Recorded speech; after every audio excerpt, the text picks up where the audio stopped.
O, dito na tayo. Kay Tililing. Naniniwala si Vice President Sara Duterte na paninira lang umano ng administrasyon ng reklamong pananakit na isinampa laban kay Davao City 1st District Representative Paulo Pulong Duterte. Nakatutok si Marisol Abduraman. Hindi pa raw nakakausap ni Vice President Sara Duterte ang kapatid na si Davao City 1st District Representative Paulo Pulong Duterte na inireklamo ng pananakit. Nasa The Hague, Netherlands ang kongresista para sa kanilang amang si dating Pangulong Rodrigo Duterte. Pero paniwala ng bise ang Angelina Ishikashi Ishizaki. Thank you. kay Pulong, paninira lang anya ng administrasyon. Nung lumabas naman yung kanilang May 1 na 20 pesos ang kilo ng bigas ay tinigil kaagad ng May 2, lumabas naman yung complaint ko kay Congressman Pulong.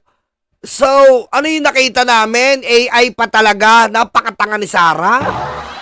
Alam mo, Sara, abogado ka ba talaga? Ha? Kasi lumalabag ka na sa pagiging abogado eh. Kitang-kita mo ng ebidensya, gumagalaw video, CCTV, closed circuit camera. Hindi pa rin yung kapatid mo yon? Anong gagawin yung pare-pares kayo ni Banat Bay? Tanga eh. So nakikita nyo na basta merong nangyari nakagawa ng administrasyon, ang ginagawa nila ay sinisilat nila ang kanilang kalaban sa politika para matabunan. Sara, iba yung paninira, iba yung masamang tao.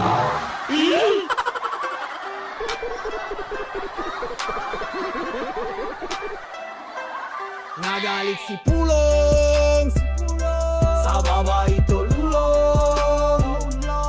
Nagwala o siya'y nagwala, yung bugaw sa saksaking bigla. Ayun, pwede benumiyo,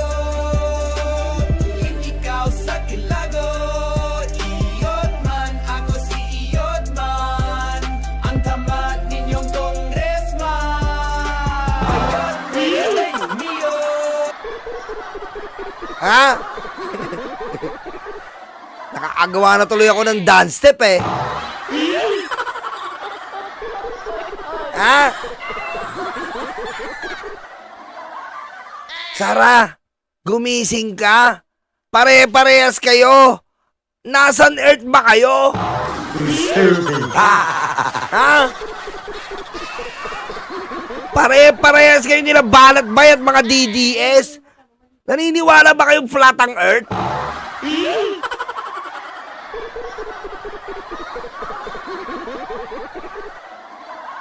Yung totoong issue ng bayan. Sinubukan namin kunin ang reaksyon ng Malacanang. Pero Hindi daw yung totoo. Ang lakas ng tama nito. bukas na raw sila sasagot. Naharap si Pulong sa mga reklamong physical injuries at grave threat na inihain ng negosyanteng si Cristian John Patria sa Department of Justice. Ang PNP, iginiit sa isang pahayag na wala silang hawak at hindi sa kanila galing ang anumang kumakalat ng CCTV footage na muna may kaugnayan sa insidenteng kinasasangkutan ni Duterte. Hindi rin daw sila ang naglabas ng affidavit ng complainant laban kay Pulong. Iginagalang daw nila ang proseso ng batas. Para sa GMA Integrated News. O yan. O ito, pakinggan nyo ba itong isa tong kumag na si Banat Bay? O, pakinggan nyo. Yun ang ikakaso sa kanila. Nung nabasa ko to nung una, nung ating dinis kasi to, medyo nagtaka ko nga, bakit si Pulong? Pinipilit pa rin nila yung Oplan Horus. Ito, ang dapat itawag nyo, Oplan Bobus. Ha? Banat Bay? Oplan Bobus. Alam mo yun, Banat Bay? Baby Bobu. Stupid kan.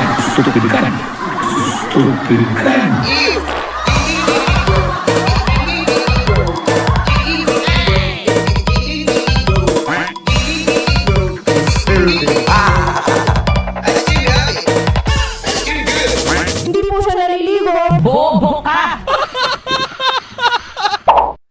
Pakinggan nyo pa si Oplan Bobus. Pulong nandito. Ano kaya ang bakit kaya merong ano dito si Pulong? Ano kaya ang mangyayari? Tapos, after how many days lumabas po itong kay Pulong? Ha? So, dito pala makikita mo, kaya pala nandito yung pangalan ni Pulong. Talagang planado na nilang kasuhan at mag-seek ng disqualification via COMELEC. So, Eto mga kababayan, tatanong natin, bakit si Pulong? Tandaan ninyo, ang tinatakbo lagi ni Pulong ay yung Congress. Di ba? Gusto nila talagang pasamain ang imahe ng mga Duterte. At Grabe, no? Napaka-bobo pala talaga nito. Ang bobo-bobo mo, Banat Bay. Sobrang bobo ka. sa Kongreso itong si Pulong. Kasi pwede, alam naman po natin yan. Marami po pa rin ang hindi masaya sa Kamara. Marami pa po hindi masaya sa Congress. At maaari ma-impluwensyahan ni Pulong kung siya ay nandun pa rin po sa Congress. Alam nyo, para lang sa kaalaman ninyo, marami pa rin po dyan, talaga naman maka-Duterte. Kaya lang naman po sila hindi maka-Duterte ngayon, marami dyan iniipit po talaga ng pamunuan ng Kamara.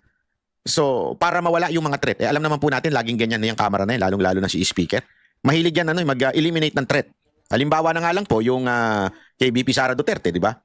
Eliminate niya yung threat niya sa 2028 na presidential election.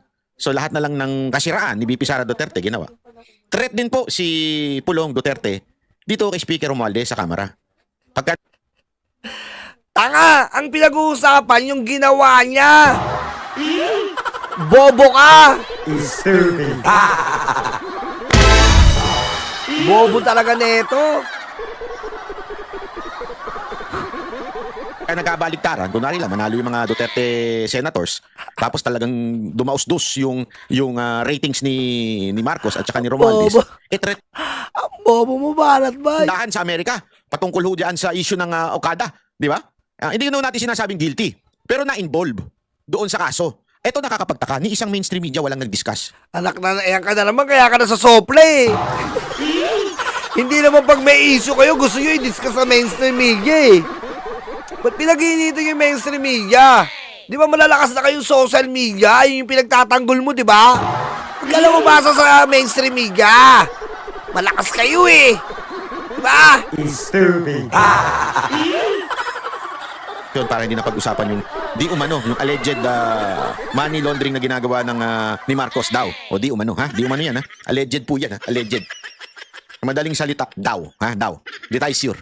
Yan, ha? Malinaw yan, ha? O anyway, panoorin po natin yung video at ipapaliwanag po natin ng bahagya ang kung ano sa tingin ko ang nangyari dyan. Kasi ito, tingnan nyo. Kasi may nagkwento sa akin, eh. Ayan na. Papanoorin niya yung video. Papanoorin niya yung video. Putik, ang lupit. Ano kayang earth ang pinupuntahan na itong mga to? Ano kayang earth? Nako.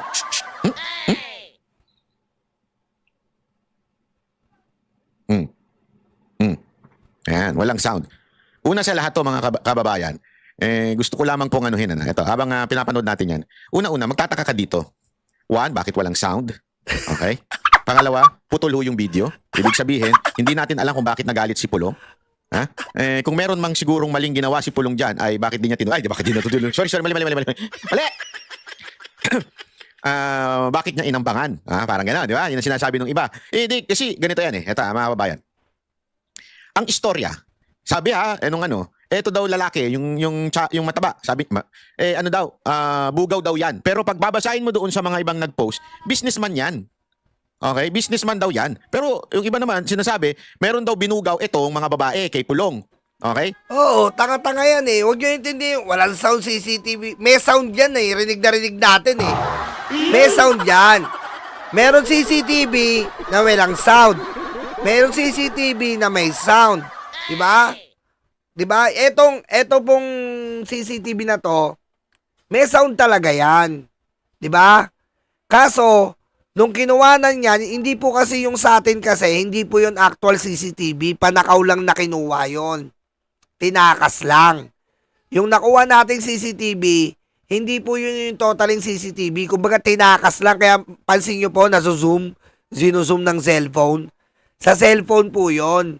Pero kung gugustuhin natin na may sound yan dyan. Na CCTV yan. Yung mga ganyan CCTV, may sound yan eh. Pero yung sa atin, cellphone copy kasi yon. Kinuha lang. Cellphone copy yung nakawala.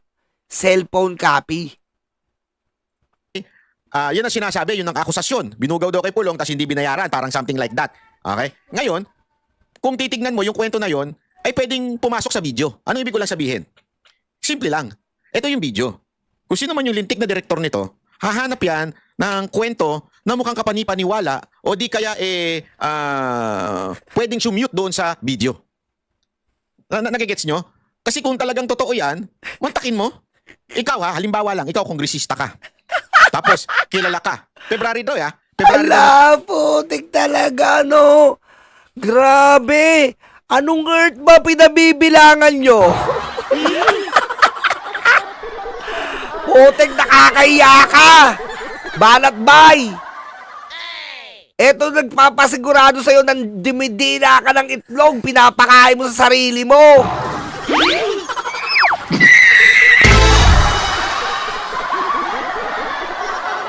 Hindi ka nahihiya!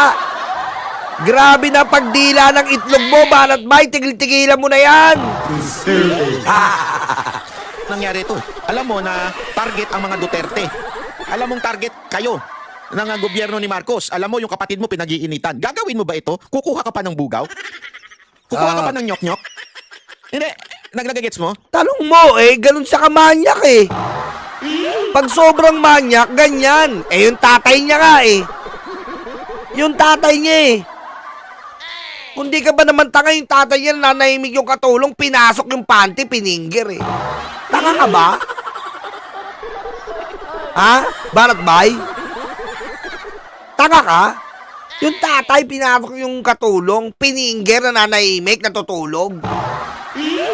Pag manyak, manyak. Si Kibuloy, na dinidila mo yung betlog. Yung kwarto niya, nasa gitna ng mga kwarto ng minor de edad. Pag nalilibugan, pinagsasampo ng Palmolive Violet. Pag malibog, banat bay. Maring Susi, love you.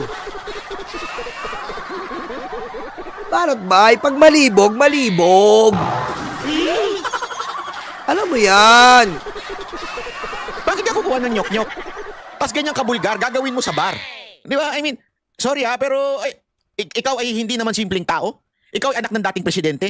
Ikaw ay meron kang katungkulan at alam mo na hinahanapan kayo ng butas ng gobyernong ito. Tapos magtatawag ka ng nyok-nyok doon sa bar. Hindi, isipin niyo na mabuti ha. Oh, yan ang sinasabi na hindi nyo na makukubli kahit anong kubli mo sa katotohanan, lalabas at lalabas. Ganun yon, banat bay. Kaya yung pagdila mo ng betlog, obvious na obvious. Tigil-tigilan mo yan, makalunok ka ng buhok, baka mategi ka. Ha? Daan-daan lang sa pagdila sa betlog, banat bay. Dahil minsan yung mga buhok, baka bumarayan dito. Hindi ka makahinga. Ha? Biro mo CCTV? Kaya nga inaatasan yan yan sa Davao. Si Duterte pa nagsabi, sa Davao, lahat ng establishment may CCTV. O, tanga ka pala eh. Tapos sasabihin mo, scripted. Ayan, CCTV yan, oh. Dahan-dahan sa pagdila ng betlog. Ha? Maipon dito yung buhok, tanga. Bakit hindi ka na lang magtago? I mean, siguro naman, meron ka mga alalay. Pwede kang sa hotel ka na lang. Pa-show up ka na lang. Pa-show up ka na lang ng mga pokpok. Hindi, di ba? I mean, prominente ka, anak ka ng dating presidente. Tapos, alam mong delegates kayo ngayong mga Duterte. Gagawin mo isang katarantaduhan sa isang bulgar na lugar? Sa isang publikong lugar? Di ba? I mean, ganun ba katanga ito si Pulong para gawin yun? Ganun nga, kaya nga iyot man eh.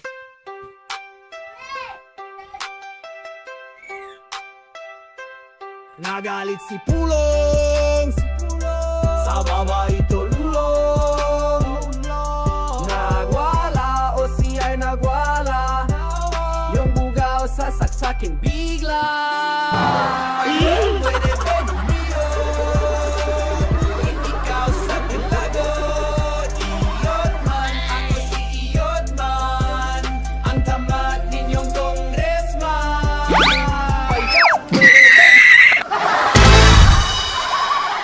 Ganun sa kamanyak. Ganun sa kamanyak. Tapos hindi ba niya alam na may CCTV sa bar na yan? Di ba? Pero kasi alam ko yung meron nagkwento sa akin ng totoong kwento na nangyari. Diyan. Ang totoong kwento daw sa akin ito yung kinwento sa akin po ng isang kakilala na sabi nga niya nandun siya nung mga time na yon. Ang kwento daw sa akin yan, meron daw inilalapit na mga babae sa kanya at pinaupo. Eh syempre, bilang isang public figure, Sige, ilusot mo. Ilusot mo nang bumura yung buhok sa lalamunan mo. Dilaan mo pa. hindi mo naman pwedeng sungitan. No, sige, okay lang, inom-inom tayo. I mean, wala naman masamang uminom. Di ba? O, umupo yung mga babae, tapos pinainom daw. Sige, order kayo nung gusto niyo. Kasi public official ka eh. I mean, ano ka eh. Public person ka. Alam naman magsungit ka. O, sige, inom-inom kayo, ganyan. Tapos, parang after daw, pag tagal-tagal, biglang siningil si Pulong. Parang something like that. Parang pinilit na, hindi, ano yan, mga PR yan, mga ano yan. Tapos, pinainom mo yan, so singiling kita, ganon. Noon na hindi daw pinapansin. Ang kwento sa akin, hindi daw pinapansin ni Pulong. Parang, sino ka ba? Kita mo, napakabobo mo. Ang isa sa may-ari nga, kaibigan ni Pulong, bobo. Gagawa ka na lang ng kwento, puro kabobohan pa. Alexa.com, thank you. Ang galing ng story mo, palpak kagad. Ha? Ang isa sa may-ari, si Charlie Tan. Bobo.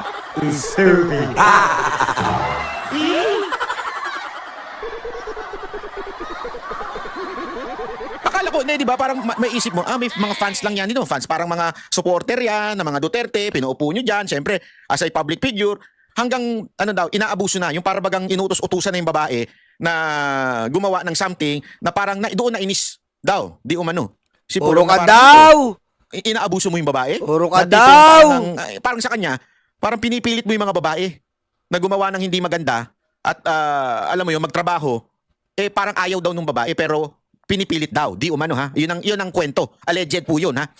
So doon na inis daw si Pulong na parang sandali, pang-aabuso yan sa kababaihan. Kaya niya in-approach yung tao. Yun ang kwento. Sabi ko nga, oo nga no. Tapos may video. Sabi ko, baka. Ang haka-haka, para bagang ginawang trap yan. Mag-iskandalo. Tapos alam nilang mainitin ang ulo ni Pulong pagdating sa mga inaapi. Lalo na yung mga kababaihan na inaapi. Ayaw na ayaw. Kasi tandaan ninyo, ang asawa po nito, matindi ho. Hindi, walang biro. Alam ko di ko alam. Correct me if I'm wrong. Pilitin Pero mo! alam ko, ang asawa nito, Muslim eh. So yung respeto sa mga kababaihan, Pilitin napakatindi mo! daw. So ibig pong sabihin, nung nakikita niya para bagang dinidisrespect na yung mga babae, pinipilit na sa isang bagay na hindi tama, doon na inis si Pulong. Nag-init ang ulo. So kung meron mang siguro, kung meron mang pagkakamali, siguro yung pag-iinit niya ng ulo. Pero sa akin po kasi, kung ako din ho yan, yung babastusin nyo yung babae. Kung hindi, ito walang biro ito Ako, inis na inis pa naman ako sa mga ganyan yung mga minamata mga kababaihan. Baka ako din mag-init ng ulo. Baka sapukin ko pa nga, right din. Hindi, kung ako yun. Galing galing. Pilitin mo, balat bay, dila mo pa yung betlog. Sarapan mo. Ganon. Habang dinidilaan mo, higupi-gupin mo. Yung betlog ni Pulong. Para smooth na smooth yung bayad. Ha? Dilaan mo yung betlog. Para smooth ang bayad, Ben. Daan-daan sa buhok, baka bumara. I mean, and ako sana, siyempre, I would pray that I would have patience at that very, very moment. Pero hindi ko masisi si Pulong eh. Balat boy, tol. Thank you Kung iinit kasi public official ka eh. Tapos isasaksak sa'yo yung babae kesyo pipilitin mo sa harapan ko. Di ba? Sa harapan ko pa, pipilitin mo yung babae na magtrabaho para sa akin. Bobo, may kuha din sa second floor, inutil. Tama si Ace Birel. Balat bay, ayusin mo pa, pati puwet, dilaan mo yung kuyukot. Para solve na solve. Dila pa, balat bay. Diba? Diyan ka kumikita eh. Dilaan mo ng dilaan para pakain mo sa pamilya mo ang pinagdilaan ng betlog at puwet. Doon daw nagalit si Pulong. Kaya ganyan ang kanyang reaction. Na parang inaano niya. Sabi ko nga naman, hindi natin. Kaya nga sabi ko sa inyo, we do not know. Teka lang. So, kinukontra mo si Sarah.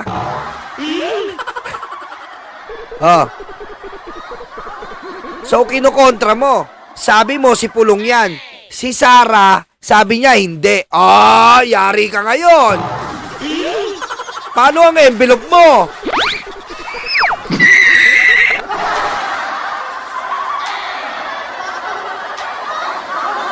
Nagalit si Pulong sa babae tulong.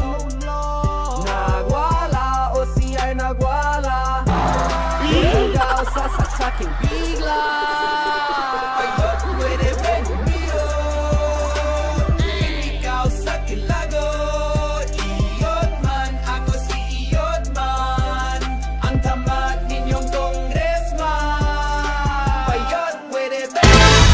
mahirap sa'yo eh. Magkokontrahan kayo ni Sarah niyan. Ayusin niyo yung script niyo. Conflict kayo ni Sarah. Wala kang envelope. Sabi ko sa'yo. O yan, kita nyo ha, nagkakontrahan na. O, kasi pag hirap kayo sa kasinungalingan, hindi nyo maitutuwid talaga yan. Kasinungalingan yan eh. Nagkukontra na kayo ni Sarah, banat bay!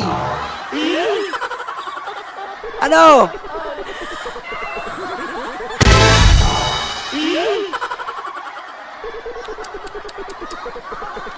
Bobo, no? Kami ang bumbero ng Pilipinas, mabayaning tagapagligtas. Ang paglilingkod sa amin ay likas. Ang bumbero ng Pilipinas, kami ang bumbero ng Pilipinas, mabayaning tagapagligtas. Ang paglilingkod sa amin ay likas. Ang bumbero ng Pilipinas, ang bumbero ng Pilipinas, ang bumbero ng Pilipinas, ang bumbero ng Pilipinas, ang bumbero ng Pilipinas. Para sa mga maralita, may puso, may tapang, may Diyos. Para sa mga maralita, may puso, may tapang, may Diyos. Para sa mga maralita, may puso, may tapang, may Diyos.